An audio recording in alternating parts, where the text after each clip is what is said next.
Okay, welcome back to the Autism Little Learners podcast. You might notice this is not the voice of Tara Phillips. Hi, Tara. Hello. Hello. So, I'm Shawna. I'm from Tara's team, and we thought it would be fun today to flip the script and I could ask Tara some questions, interview you for a change. What do you think? I am so excited, but also like it's a little more nerve-wracking to be in this seat. Well, let's see how it goes. We'll give you a All right. taste of your own interview medicine. Okay, so I'm really excited to ask you some questions. And if you see me looking over here, I'm just reading them. So, what was the turning point when you realized that traditional classroom resources weren't meeting the needs of many autistic students? And what motivated you to start Autism Little Learners? That is a great question. So, the first half of my career, I was at the elementary level. Second half was early childhood. And back when I was at the elementary level, starting in what Carrie Ebert and I call the 1900s, there were not online resources. There were not memberships or like virtual courses, things like that. And it really was you make all of your own materials. There wasn't a whole lot out there specifically for our students, especially with students with maybe some higher support needs. When I got into the early childhood level, so 3 and 4 year olds, 3, 4, 5 year olds, it became even more apparent that there was absolutely nothing at that level. And so a lot of times, by that time, Teachers Pay Teachers was around. And so I would find resources and I'm like, oh, this is going to be so great for my students. And I buy it and I download it. And I'm like, oh, shoot, I could only see so much of it. And I didn't realize it just wasn't at that level. And also, it was more flashcard based instead of bright, colorful activities that seemed to be more of a match for 3 to 4 year olds. So that was the whole reason I started thinking then in those last probably 5 years as an educator in the classroom at early childhood. I started thinking, okay, I'm making my own resources anyway for my classroom, making my own curriculum. Teachers Pay Teachers is here. Maybe someone else could use what I'm making. That's incredible. It sounds a little bit like back in the 1900s. I It know. was kind of really isolating to be a teacher, like, Yeah.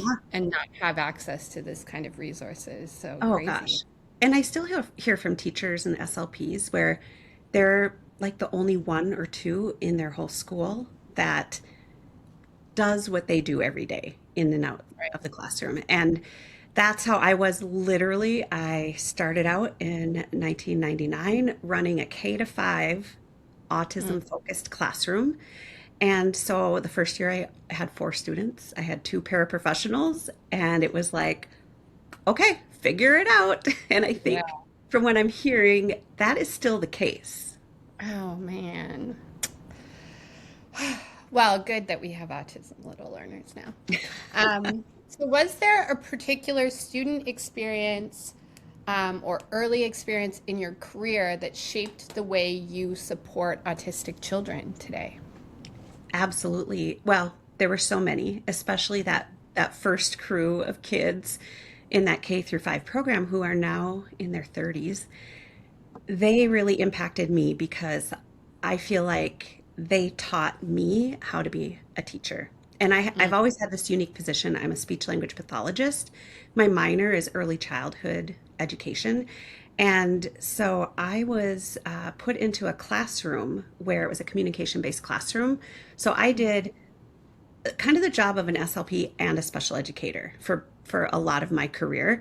And so I was with these students all day, and I'm not kidding when I say they taught me, I taught them, their parents, like we all worked together as a team. And I think a lot of those students were the initial impact. And we didn't have terms and words for things like, deep interests and, all of these things that we look at in hopefully a really positive light now.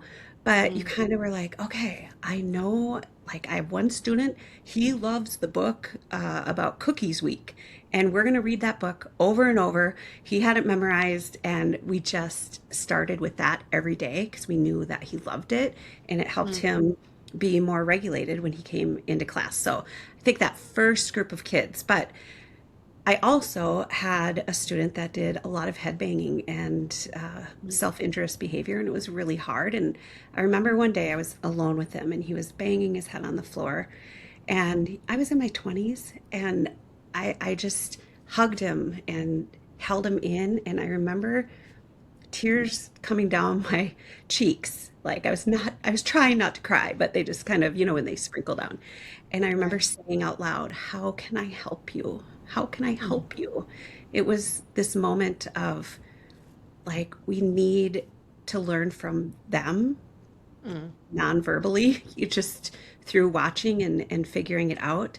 There's no manual that's going to tell you how to get through those moments. And so I hope with Autism Little Learners that I can bring some of that experience to others.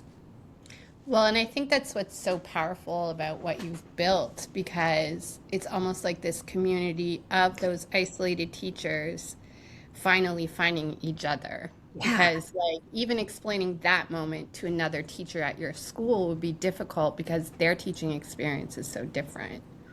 Yeah, and the perspective and the lens is different. And inside of Autism Little Learners, whether people are a member or in kind of the broader community, sharing those stories so people don't feel isolated. We always say Mm. like you're on an island, that's what you feel like.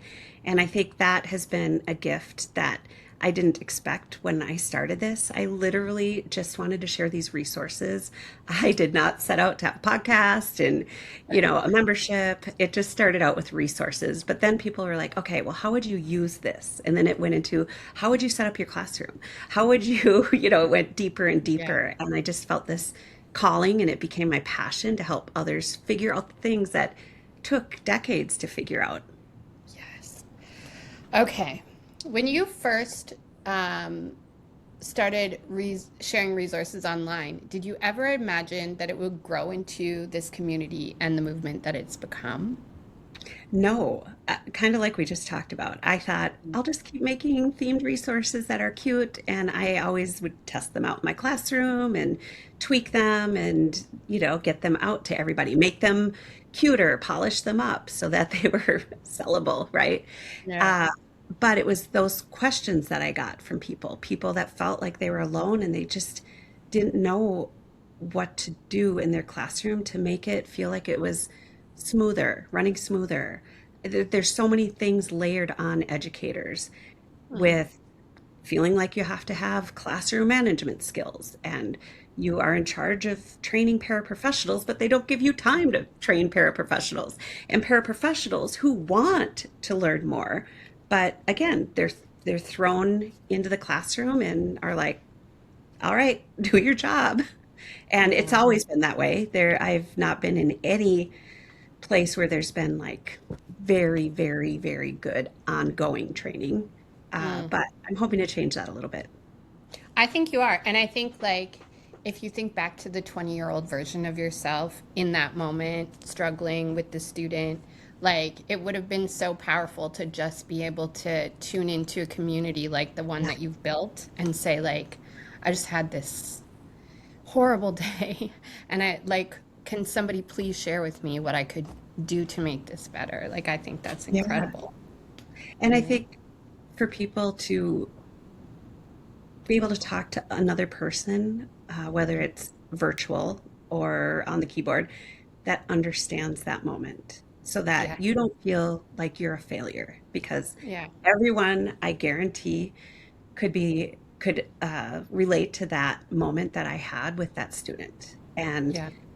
they could say, it's not you, you're doing the right things. Yeah. It's that kind of thing because we get so hard on ourselves because we want our students to be safe and happy and regulated at school. And when we're Yeah. trying all the things and it still doesn't work, that's where like the wisdom of a collective community is the magic. Priceless. Mhm. Okay. How did the idea of Preschool Autism Summit first come about, and what problem were you hoping it would solve for educators and families? So, just quickly, Preschool Autism Summit is this incredible opportunity each year where we bring everybody together and share all sorts of expertise brilliant idea. Where did that start? I think the more that I did online with like teaching and training, and the more I learned from other people. So, Mm, whether it's your favorite people on Instagram, who you learn from in little nuggets of wisdom and ideas and information, I was like, what if we could bring them all together, but mm, at the preschool level? Because I will tell you this, Shauna, in my 10 years at the preschool level, mm. training does not relate. Like if there's a district-wide training, even if it's about autism, which like rarely happens, Yeah. it is not at the 3 and 4 year old level. And so a lot of times it doesn't apply. Even though it's about autism, it doesn't Yeah. apply because it's a whole different set of skills at the early Yeah. childhood level. And yeah, some things you can kind of like, oh, I can generalize that or I can tweak that a bit. But who Mm, wants to have to always have the training where you're the last one thought of and you have to tweak everything? Not yeah. me. And so I thought this was just a couple years ago because the first summit was in 2024, so 2 years ago. Yeah. So I think maybe 6 months late 2023, I started thinking like this would be really fun and valuable to bring all these thought leaders together at the preschool level and Mm. have a mix of SLPs, OTs, uh, autistic adults. Who am I missing? Um, Paraprofessionals. oh, special education teachers. Yeah. Yeah, yeah. We should actually have a paraprofessional next year at the summit to talk. Wouldn't that Yes. be great? Yeah. Yes. So having all of these professionals that work with kids, autistic Mm. kids, during the day come together and share with each other on Yeah. this bigger platform where people don't have to pay to fly somewhere or pay to, like back in the day, back in the 1900s, early 2000s, there was not online training. And Mm. so our district would maybe once a year, maybe twice if you were lucky, pay for you to go. Like I live in Wisconsin, but I'm right by St. Paul, Minneapolis, Minnesota. So they'd pay for you to go to like a 1 day workshop. Or sometimes you would travel like 3 hours away somewhere else and they'd stuff all the female teachers in one room. Like you'd have 4 or 5 teachers in one room overnight. Yeah. You've probably all been there. If you're listening and you've taught long enough, you've probably done that Yeah. to save money. But this, you don't have to worry about any of that travel and all of that nonsense. Yeah. You get access from the comfort of your own home. I Yes, think it's yes, so powerful yeah, and it makes it so easy to like take everything in and really be able to utilize it when like yeah. the travel and all of the other part is not part of the equation. So maybe you feel like you've answered this already, but what makes Preschool Autism Summit different from a traditional conference or professional development experience? First and foremost, no cold ballroom, no weird weird sandwiches in the middle of the day, Yes, you no can travel. get up and multitask if you want to, but yeah, Yeah. I think the main difference is that it is at that preschool level. And that Mm, is huge for any of you out there that work at that preschool level. It's applicable for sure to early elementary too. The mm, other piece is that we have a group of autistic adults who watch every single presentation. While they, so they review the slides and then they watch every presentation to make sure that it's neuroaffirming so that when we say this is a neuroaffirming summit, it is. And who better than the people with lived experience who can share their lived experience, share their wisdom about themselves as an autistic individual. And what I love too, now this isn't specific to the content, but you have made it so easy to access. Like you can watch a video online, you know, there's so many ways that you can take it with you and learn, like lounge and learn. And it's happening in the summer this year. So just hang out in your lounge chair, enjoy some sun, and listen in to a great presentation. Like I Yeah. just think that sounds a whole lot better than like five ladies in a hotel room to me, you Yeah. know? I mean, there is that fun social part and the weird stuff that always seems to happen, but Mm, it is nice, especially during the summer, to not Yeah. have to give up your time like that. And that's Mm, why we offer also two different options. There's a free option where you're like, okay, I'm available those days. I'm going to take it all in these 3 days. mhm. And then there's the paid option, the all access pass, where you are able to pay a small price to be able to have access throughout the whole year so that you can spread it out or you can come back to it and be like, okay, now I have a student that this presentation in particular, I need to come back to it because I have a Yes. child who we think is PDA, has a PDA profile. I'm going to watch Amber Arrington's PDA presentation. And also, one of the biggest things we say is if you have the All Access Pass, use it to train your team if you're able to. If you have Oh, that's a so lunch smart. together, do a lunch and learn and put on a half-hour presentation. Yeah, smart. Oh, and with the all access pass, you can get general certificates of completion. Yes. Okay. I know as an educator, we all need our certificates of completion. So in the All Access Pass, you have that for every single presentation. Which is like more than 25 this year, I feel like. Yeah, it's a lot. It Yeah, it adds up to a lot. Yeah, I think we have 30 presentations and maybe a couple other like live events too. exciting. Okay. Over the years, what stories or moments from the summit attendees have had the biggest impact on you personally? I think there's like way too many to name, I but agree. As soon as I asked it, I was like, whoa, that's overwhelming. it's kind of two things. There's like the theory part of it, or like learning strategies, and then there's the making things and walking away with Mm, something you can use in the classroom right away. So I love seeing all the screenshots or the pictures that people post of after I do every day I do a make and take with mhm. whoever wants to be there. First night, it's with anyone. So even if you have a free ticket, you have the ability to experience a free make and take session with me. And then the next 3 days, it's if you have an all access pass, you can join me live and we do some more make and takes. So if that's something you love, that is a perk of the all access pass because you'll be able to leave with like all these things that we've made together. But I love seeing the pictures of what people make. And some people have been in summer school or ESY during Summit Week, and they Mm, actually put them into action with kids and I get love wins right away, like the All Done bucket. That one, I've heard people say they'll post it and they're like, oh my gosh, this was like a miracle. He put the iPad in the All Done bucket right when I asked.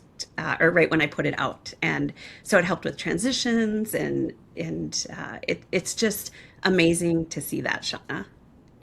Well, and that's the power of collective wisdom, right? Yeah, Like, that's where it's powerful to get people together and say, okay, what's working? You yeah. know, amazing. And Okay. I think the other piece, Shauna, is on that more theory, strategy, thinking, learning side. Mm, It's hearing people say their aha moments. And yeah. so we've done a lot with like why hand over hand prompting is not the best go to for prompting, and how autistic adults have said that in particular can be traumatizing over time. And Mm, hearing people say, wow, I've never thought of it like that. I'm mm, I, I'm changing what I'm doing starting now. And that happens every year, multiple yeah. times.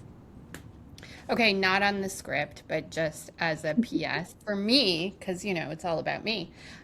It's so heartwarming to see all of these educators come together. So I have dyslexia. I had a lot of support in school, good and bad experiences with that. But it's so amazing to now see the other side of the exchange, to Mm, see like all of these professionals coming together, trying to find the right solutions for students, and really have. Um, the best experience for the student at heart. Like it just is so amazing. So yeah, I agree. Those aha moments are like they're I don't know. It's undescribable. It's just it wonderful is. to witness and to be a part of.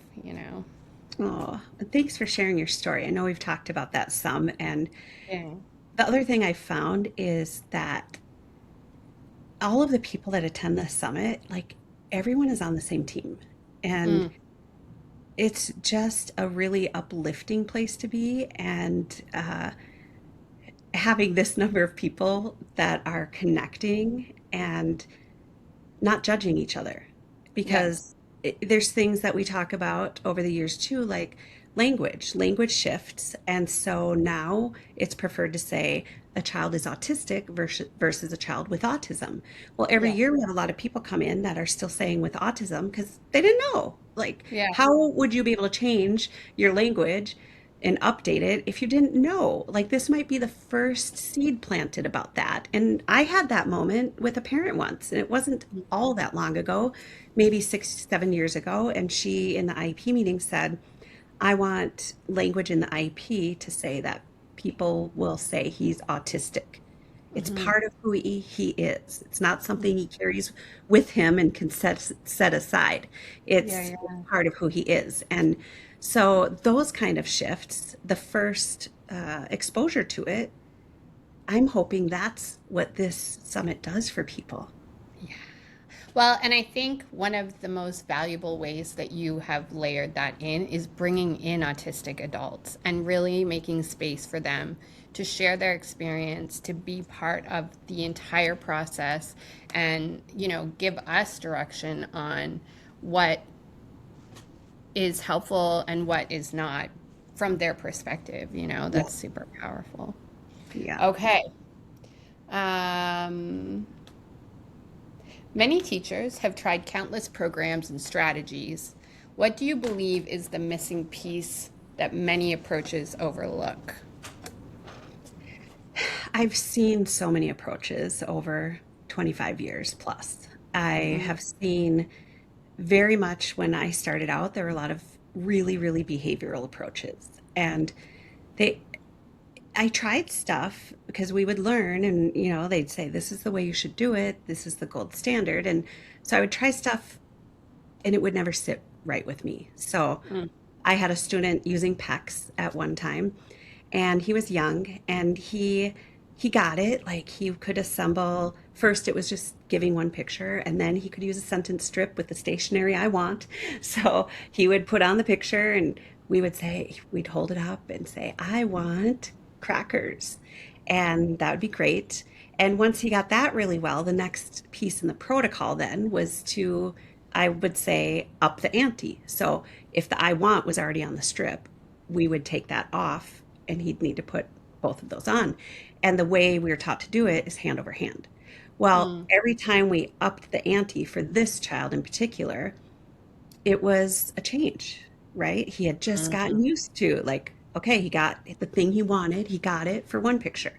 Then Yeah. we upped the ante and he had to put it on this strip. And then after he could put the two on the strip, then later we upped the ante again to add in like a color, like, or a number. I want two crackers. And Mm, every time I can't think of a better word, layman's terms, than up the ante, but whenever we'd up the ante, then he would have enormous behaviors.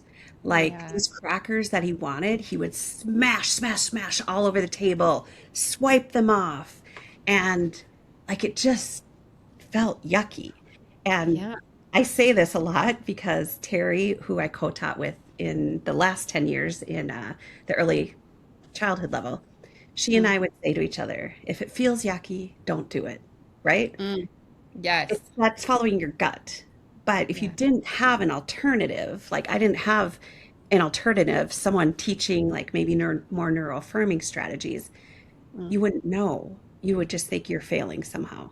So yeah. I think that story in particular is that yucky feeling, that gut feeling from early on in my career, but we didn't know what to call it.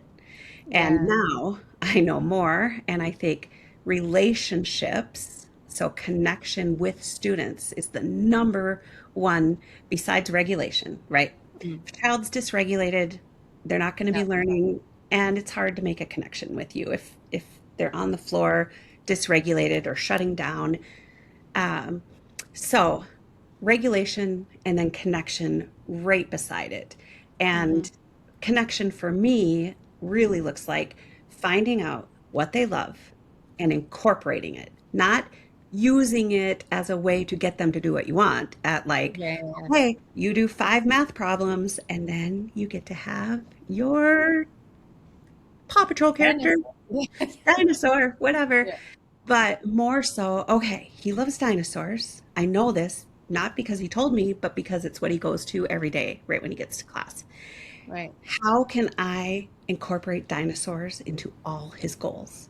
And that, well, actually, that at the 2026 summit this year, that's what I'm speaking about, our deep interest, Ooh. incorporating them into learning activities. Well, I might have that veered like way off on that question, Shauna. I'm that's sorry. okay. It feels like the difference between the two just feels like in the first example, you're constantly moving the bar, so you never totally win. And who wouldn't get frustrated with that? You're Mhm. changing the rules on me all of the time Yeah. versus I know you love this. Let's make these things that we're doing together about the things you love too, so that it's like a little bit more interesting. So that's awesome, I think. Okay, I'm going to do one more question. Okay. When you think about where you started, a classroom teacher trying to help a handful of students, and where you are today, having the impact of thousands of educators and families and students around the world, what emotions come up for you? What gives you hope about the future Mm, in this field? it's such a good question. It kind of makes me feel a little emotional Yeah. because I spent 25 years in the classroom working with autistic children, and never once did I think about leaving the classroom. I didn't think, Mm, oh, I want to go start a business and, leave the classroom. That was not a thought that was ever in my mind. What I did think was, how can I help other people just in little groups I was in, um, right. sharing resources. And then it turned into me sharing resources online, which opened it up. But I would have never ever guessed like the global impact that one person can have with something they're Mm, passionate about that other people need or could relate to. And so it was not my goal to leave the classroom. In fact, 3 years ago today, I was preparing for summer school. oh, So I've been out of the classroom less than 3 years, and it just got to the point where I had to choose because I can't work two full-time jobs. We know yeah. teaching is more than a full-time job. And Yes. the reward of this has been being able to impact kids all around the country and all around the world Mm, with neuroaffirming strategies through their incredible educators who have a growth mindset and want to yes. learn more and want to learn how to do better, or just add one little thing that can change their day so that they have a better day, because this is a really stressful and challenging job. And I think we say this about students, they would if they could, and it's the Mm. same thing with all of us as adults. Like, we would do better if we could, if we knew better strategies. And so I'm really hoping this summit can bring those to people. That's amazing. Well, it's been incredible to talk to you about this. It's always incredible to be part of the team and to help you to get this message out there to people. I love, like, we're about to have the summit again this year, and for every teacher that comes, or SLP, paraprofessional parent, um, on average, we're also reaching about 10 students. So, Yeah. that's an incredible impact to have. Yeah, Um, that's kind of our little estimate of, okay, if one teacher signs up for the free ticket yeah, and they have 10 students, we're impacting 10 students. Now right. imagine 10,000 people sign up for the free ticket. That's Yeah, 100,000 students. If yeah, 50,000, it's 500,000 students. And yeah, I have this like funny goal inside of me, is like, I want to reach 1 million students, because in the classroom, how many could I impact? that's the thing. Six. It depends on the year with how many students you have. Six Mm, in the morning and six in the afternoon. So that is a wild thought. And it's yeah, all of us together. It's the speakers, it's the people attending the summit. Like, this is a movement that we are all creating together to get the Yes. word out about neuroaffirming strategies for autistic kids. So where can our friends find out about their free ticket and join us for the Preschool Autism Summit? Yes. So if you're listening, there'll be a link in the show notes, but you can also go to preschoolautismsummit.com. And same thing if you're watching this over on YouTube, we'll Mhm. have links in there, or you can go to preschoolautismsummit.com. Amazing. All right. Well, Tara, it's been lovely to chat Yes. with you. Thanks Thank for you. letting me host on the show. Very Thanks for fun. taking And over.